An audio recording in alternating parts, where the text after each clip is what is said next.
हम सब रोज चावल खाते हैं, देखते हैं, पर क्या कभी सोचा है कि इसके हर दाने में एक छिपा हुआ सोना है? आज की हमारी ये पेशकश इसी के बारे में है कि कैसे एक मामूली से कृषि बाय प्रोडक्ट को एक कीमती तेल में बदला जाता है। चलिए इस पूरी प्रक्रिया को करीब से समझते हैं। तो सवाल ये उठता है कि आखिर चावल के एक दाने में ऐसा कौन सा खजाना छुपा है। इसका जवाब है एक पतली सी न्यूट्रिएंट से भरी हुई परत, जिसे हम सच कहें तो ज्यादातर नजरअंदाज ही कर देते हैं। हाँ, हम बात कर रहे हैं राइस ब्रान की। ये वही परत है जो बाहरी भूसी और सफेद चावल के दाने के बीच में होती है। सोचिए, सदियों तक इसे बस बेकार समझकर फेंक दिया जाता था, लेकिन आज यही वो कीमती रॉ मटेरियल है जिससे भारत का एक बहुत ज़रूरी एग्री ऑयल बनता है। तो चलिए सफ़र शुरू करते हैं और देखते हैं कि कैसे ये चीज़, जिसे कभी कचरा समझा जाता था, एक मॉडर्न प्लांट में एक कीमती रॉ मटेरियल के तौर पर अपनी जर्नी शुरू करती है। अब इस स्लाइड में जो बात है ना, वो सच में कमाल की है। देखिए, धान के पूरे वजन का सिर्फ 8 से 10% ही राइस ब्रान होता है। मतलब हिस्सा तो काफी छोटा है ना? लेकिन इस छोटे से हिस्से में 15 से 25% तक तेल होता है।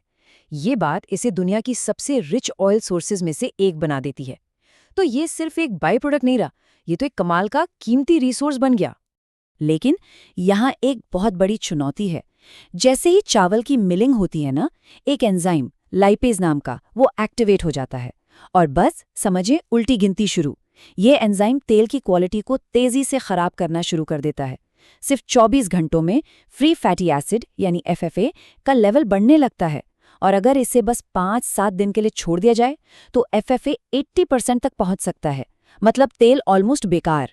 इसीलिए इस पूरे प्रोसेस में वक्त ही सबसे बड़ी दौलत है। तो इससे पहले कि तेल निकालने का मेन काम शुरू हो, ब्रान को एक बहुत ही ज़रूरी तैयारी के दौर से गुजरना पड़ता है। कह सकते हैं कि ये स्टेप ही कामयाबी की नींव रखता है। इस तैयारी के 3 मेन स्टेप्स हैं। सबसे पहले प्री क्लीनिंग, मतलब शुरुआती साफ सफाई। इसके बाद आता है कंडीशनिंग, जिसमें नमी और तापमान को एकदम सही लेवल पर लाया जाता है। और फिर आखिर में पैलेटाइजिंग। ये वो स्टेप है जो ब्रान को एक्सट्रैक्शन के लिए पूरी तरह तैयार करता है। अब यहाँ सबसे ज़रूरी बात यह है कि आखिर ये पैलेटाइजिंग करते क्यों है। देखिए, इस प्रोसेस में ब्रांड को दबाकर छोटे छोटे पतले पैलेट्स बनाए जाते हैं। ऐसा करने से होता क्या है कि तेल की जो कोशिकाएं होती हैं वो फट जाती हैं, और इससे सॉल्वेंट को काम करने के लिए मैक्सिमम सरफेस एरिया मिलता है। नतीजा, तेल पूरी तरह से एफिशिएंटली निकल पाता है। चलिए अब चलते हैं इस प्लांट के बिल्कुल हार्ट में, सॉल्वेंट एक्सट्रैक्शन यूनिट। ये वो जगह है जहां असली मैजिक होता है, जहां तेल को ब्रांड से हमेशा के लिए अलग कर दिया जाता है। ये जो पूरा प्रोसेस है ना, ये एक बहुत ही स्मार्ट प्रिंसिपल पर काम करता है, जिसे कहते हैं काउंटर करंट। अब इसे ऐसे समझिए, जो ताज़ा ब्रांड आता है वो उस सॉल्वेंट से मिलता है जिसमें पहले से थोड़ा बहुत तेल है, और दूसरी तरफ वो ब्रांड जिससे लगभग सारा तेल निकल चुका है, उसकी मुलाकात होती है सबसे फ्रेश, एकदम प्योर सॉल्वेंट से। क्यों? ताकि तेल की आखिरी बूंद भी निकल जाए। कितना जबरदस्त और एफिशिएंट तरीका है ना। और ये देखिए, ये स्लाइड तो कमाल के नतीजे दिखा रही है।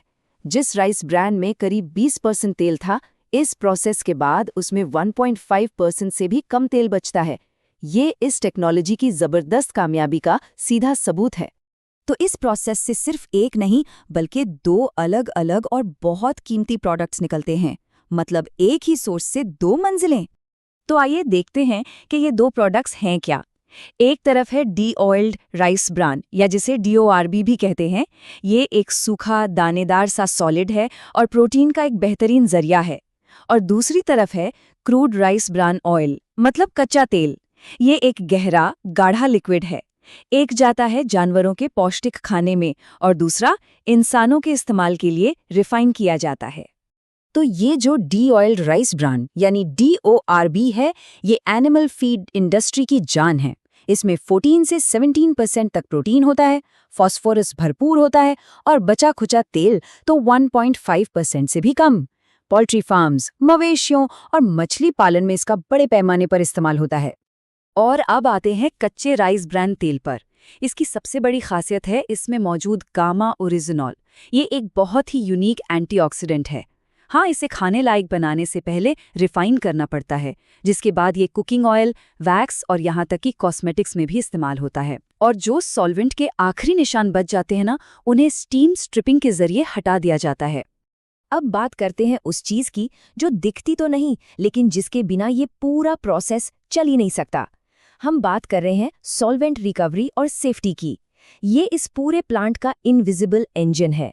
जरा इस नंबर को देखिए, 99.8%। ये वो परसेंटेज है जिस पर हेक्सेन सॉल्वेंट को एक क्लोज्ड लूप सिस्टम में रिकवर, रिसाइकिल और बार बार इस्तेमाल किया जाता है। ये सिर्फ पैसे बचाने की बात नहीं है, ये पर्यावरण के प्रति एक बहुत बड़ी जिम्मेदारी भी है। इस प्लांट को चलाना कोई बच्चों का खेल नहीं है, इसमें एक्स्ट्रा ऑर्डिनरी इंजीनियरिंग डिसिप्लिन की जरूरत होती है। सोचिए, हर पाइप का जोड़, हर सील एक पोटेंशियल लीक पॉइंट हो सकता है। ये एक बहुत ही सटीक और हाई रिस्क वाला ऑपरेशन है जो 24 घंटे चलता है।